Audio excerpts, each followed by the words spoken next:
अस्सलाम वालेकुम वीवर्स। चंद दिन पहले ਅਸੀਂ ਇਸ ਘਰ ਦੇ ਵਿੱਚ ਆਇਆ ਸੀ ਔਰ ਇਸ ਬੱਚੀ ਦੀ ਵੀਡੀਓ ਅਪਲੋਡ ਕੀਤੀ ਹੋਈ ਸੀ। ਇਹ ਬੱਚੀ ਬਿਲਕੁਲ ਮਾਜ਼ੂਰ ਹੈ, ਨਾ ਇਹ ਚੱਲ ਸਕਦੀ ਹੈ, ਨਾ ਬੋਲ ਸਕਦੀ ਹੈ, ਸਿਰਫ ਵੇਖ ਸਕਦੀ ਹੈ। ਇਸ ਬੱਚੀ ਦੇ ਵਾਲਿਦ ਦੀ ਡੈਥ ਹੋ ਚੁੱਕੀ ਹੈ ਔਰ ਇਹ ਮਾਂ ਬੇਟੀ ਕੱਲੀਆਂ ਰਹਿ ਰਹੀਆਂ ਨੇ ਇਸ ਘਰ ਦੇ ਵਿੱਚ। ਵੀਡੀਓ ਵੇਖਣ ਤੋਂ ਬਾਅਦ ਇੱਕ ਸਿਸਟਰ ਨੇ ਸਾਡੀ ਸ਼ਗੁਫਤਾ ਰਸੂਲ ਸਾਹਿਬਾ, ਉਹਨਾਂ ਇਸ ਬੱਚੀ ਵਾਸਤੇ 2000 रुपये भेजे ने। भाजी 2000 रुपये कबूल करो शगुफ्ता रसूल साहब की तरफों, उन्होंने वास्ते दुआ करो।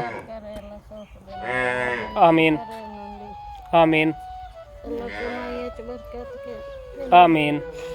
साढ़े वीडियो अपलोड करने का यही मकसद होता है कि मुस्तहक बंदियां असी हाईलाइट करिए। अक्सर कमेंट आमदन कि जी तुसी गलत कर रहे हो, दिखावा कर रहे हो। साडा मकसद दिखावा करना नहीं होता, साडा मकसद यही होता कि वीडियो वेख के लोग मज़ीद हैल्प करें। और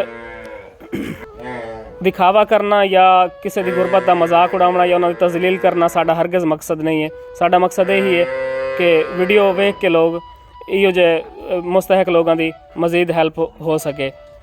तो जेड़े वीडियो वेख रहे हो तुसी, तुहाडे नाल साडी अपील है कि इन्हां दी मज़ीद हैल्प करो। जज़ाकल्लाह।